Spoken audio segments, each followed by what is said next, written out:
How's it going, everybody? This is RBT coming at you with my Alabama versus Ole Miss preview video for what is it, week 5 in the college football season.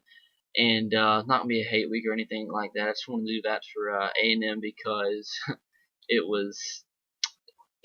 had to be done. It had to be done. And I do want to say I apologize because I'm feeling extremely under the weather. My throat feels like it's death right now. So I do want to apologize for that, but let's get right into it. I'm gonna be dead serious in this video.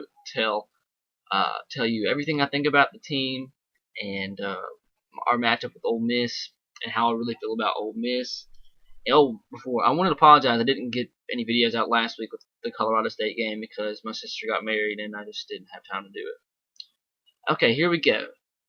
Dead serious. There's 2 games left on our schedule that I am worried about. One, obviously, is later in the season against Ole Miss. Against LSU, which is in early November, and this upcoming Saturday against Ole Miss. The reason being, this game reminds me so much of the A&M game last season. Going into the A&M game, I know we didn't just come off a crazy win like we did a season ago. We were coming off the LSU win, but still, the A&M game was a big win, crazy win this season, coming off a weird game against Colorado State. And now we get Ole Miss, who has all the things rolling for them. A dangerous team, a crazy offense, a suspectable defense that has playmakers, that's for sure. And it just reminds me so much of the A&M game a season ago. So I'm not going to lie. I'm worried. But I think we'll be okay. And I'll explain that in a little bit. Ole Miss looks like they're clicking on all cylinders. The offense is playing great. Jeff Scott's a great running back. Has some insane wide receivers. And Dante Moncrief. And what's the other one's name? I apologize here. They have Ingram out of the backfield. Who the frick is his other? It's Dante Moncrief. And then you have the freshman wide receiver, who I honestly cannot remember his name. Who is it? Laquan Treadwell, that's his name. And I remember the Vanderbilt game. He looked amazing in that game. But one of the stats and one of the things that really pop out to me that really worry about me about this game is the fact that, okay, remember last year I was at the Ole Miss game. It was in Tuscaloosa, and that game was so underrated because that was one of our toughest games, honestly, of the season, aside from the LSU and A&M game. That might have been the toughest game of the season. Out of really the 3 big matchups, LSU, Georgia, and A&M, that they really played us extremely tough, and they've gotten a lot better. And now we're going in to Ole Miss. No, wait, are we playing at home? What the frick? Are we playing at home or are we going away? We're playing. Why are they playing in Tuscaloosa? That's confusing. Okay, well, I guess we're playing at home. We played at home last season. I don't know why it didn't swap over, but that sucks for Ole Miss. But anyways, the one stat that does pop out to me is Bo Wallace's touchdown to interception ratio. Last season, the reason Ole Miss lost so many games is the fact that Bo Wallace, I know he's a playmaker, he can run the football, he has an arm, but he made terrible decisions last season. He ended up with 17 interceptions. This year, through 3 games against 2 really good opponents in Vanderbilt, had an easy one against Southeast Missouri State, and then Texas, he has no interceptions with over 600 yards passing. That's pretty scary, knowing how much of a playmaker he is, and the one downfall he has is his turnover liability, and he has not thrown a pick yet this season. So, if he gets into situations where he's trying so hard to make plays, he could throw picks, but right now he's not showing that he's got to that point just yet. So, he's looking mighty good. And with the wide receivers that they have, we know our suspectability when it comes to playing wide receivers that are good. You saw what happened with Mike Evans, 200-something yards. Our defense, our secondary needs to step up. Hopefully Dion Ballou will be back and healthy. I think our secondary will be better. I think we really got Well, last game against Colorado State, everybody's picking out. Oh my God! If you are a member of the rivals Alabama site, TideSports.com, those message boards aggravate the crap out of me because we've won 3 out of the last 4 national championships, and they still want to rag. They act like they can go out and coach better than Nick Saban. Shut the frick up! You can't be perfect. That's the bad thing about our fans. They expect us to be perfect, and if we're not perfect, we're bad. We're a horrible team. Nick Saban needs to be fired. That's stupid. Stupidest thing I ever heard in my life. Teams aren't going to look great every single week, and teams get better over time. If you win 2-0 against North Dakota A&M, that's still a 2-0 win, and all that matters is winning. And they just like to pick out the stupidest things. But we got to remember last week against Colorado State, we were kind of injured. We let a couple guys sit. We didn't have really our top 2 wide receivers in Kevin Norwood and Amari Cooper. They were both sitting. TJ Yeldon was suspended for a quarter. AJ didn't look his best. The offensive line didn't look good either. And we had a couple guys on defense sitting out and not playing as well. So I can kind of understand that. We did get put off of our pace a little bit because we get to the red zone and AJ McCarron, we were going to be up by 3 possessions, then he threw a pick. That kind of took the momentum away, gave it to Colorado State, helped them get 2 field goals. And I mean, our defense comes up big. We do what we have to do to win. That's something that I do like about our team. We do whatever it takes to win, whether it be scoring on special teams, defensively, coming up big on defense, coming up big on offense. We do whatever it takes to win. If you're going to be a team like that and you do whatever it takes to win, you're going to be one of the best teams in the country. I mean, it doesn't matter if people like to point out that we've been bad on offense the first game, we were bad on defense the second game, bad at some points on both sides of the football last game. If you are winning by the margin that we're winning, what are we winning by? Our average margin is more than 20, I think. What the heck? That's all that matters is you're winning by 20. It doesn't matter what anybody looks like. Until you get beat, you're winning by 20 points per game. It don't matter. And that's something that I think people need to realize is some teams aren't going to be perfect. But you don't have to be perfect to win the national championship. You don't have to be perfect to be one of the best teams in the country, if not the best team in the country. You have to do whatever it takes to win, whether it be scoring defense, special teams, offense, or whatever. That's all that matters.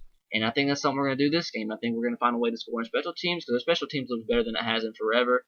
I'm still not really sold on Cade Foster. He finally got to kick a field goal last game, missed one, made the other.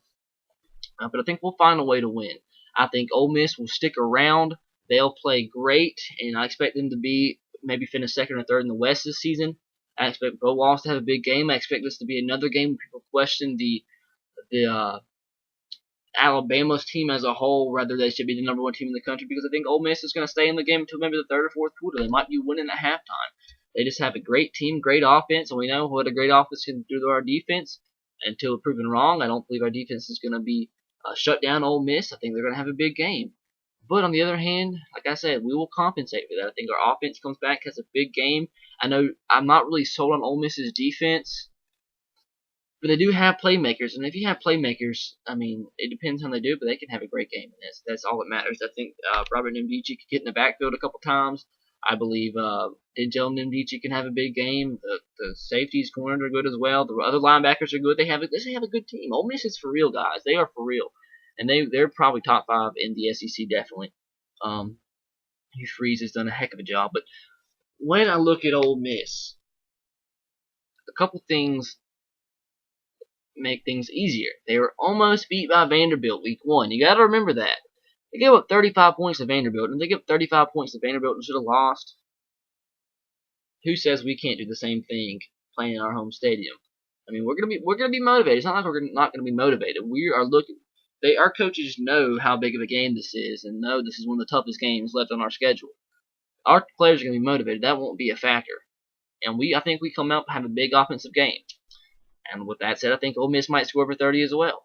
I mean, that would not surprise me at all. I mean, our defense isn't really as playing as together and has not had that one perfect game. And this could be the game they had the perfect game. But until proven wrong, I don't think they will.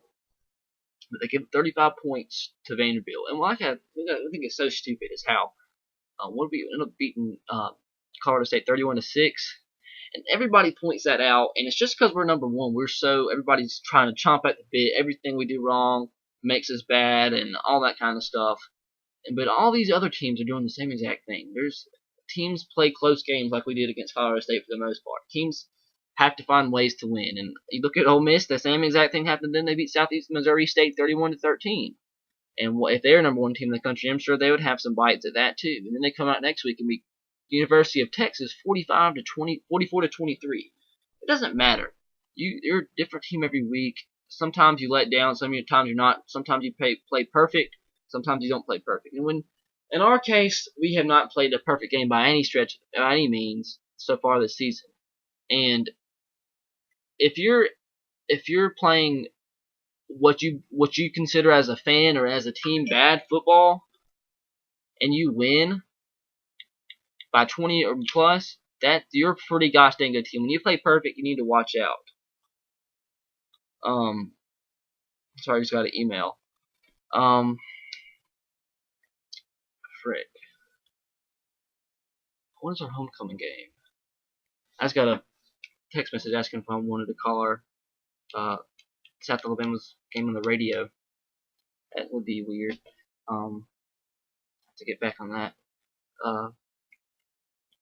Okay, where was that? That completely made me lose my train of thought. Oh yeah, I remember. If you're a team and you're not playing what you consider perfect football and you're winning by 20 or plus every game, well, by average every game. I mean, what? If you're not playing great, you're still winning by 20 plus. Where's the problem? Why are you getting bites? Why are you being considered bad? You're winning by 20 or plus. That's all that matters. That's what I think stupid about perception on football teams now. Is you have to play a perfect game. If you don't play perfect and you don't win every game by 50 plus, you're a bad team. If you lose one game, if you win one game by 3, you're a bad team. That's what I hate about the perception of football now. I mean, people just expect if you're not a perfect team and you're not number one in the country, you're bad. I mean, that's not just as from fans, from social media, from even ESPN guys now. It's just how it is. And I think we're not a perfect team by any stretch of the means, but we're winning games by 20 plus. And with that said, I want to get to a conclusion right now. I don't want to drag this out too long. Ole Miss simply is a heck of a team. They'll be in the game to the fourth quarter. Bo Wallace will make some plays, make our defense look bad, and like I said, I won't be surprised if they score 30 plus. But I think our team will find a way, whether it be defense, special teams, or have another big game like they did against Texas A&M on offense. We're going to find a way to win, and I think we found a way to win by 10 points. And I think it'll take the fourth quarter to do so, and we'll be in the game just like we were the Texas A&M game. And I say we win 41-31 over Ole Miss. So I guess that's it. Hope you guys enjoyed. Please leave a like if you haven't already. Let me know what you think the score is going to be in the comment section below. And if you're any Rebel fans out there watching this game, I'm watching this video. Good luck, and you have a good shot to win. I mean, that's just simply put. I'm not going to make a hate week. I'm going to be for real in every single video I do. And if I don't think we're going to win, well, I think we're going to win. But if I'm not confident and I know that the team has a great chance, I'm not going to come on here and do a hate week video. That's just stupid. For Texas A&M game, I was extremely confident we were going to win. That's why I did it. And just because all the fans were being stupid, that's why I made that video. But good luck, Ole Miss. You have a great shot. You could shock the country, and good luck to you. But hopefully we pull out the victory, but we'll have to see what happens. And until then, I'll catch you guys later after the game with a recap video. Subscribe to my channel if you haven't already. And I guess that's it. Catch you guys later. Roll Tide, go Sox, and go Titans. Peace.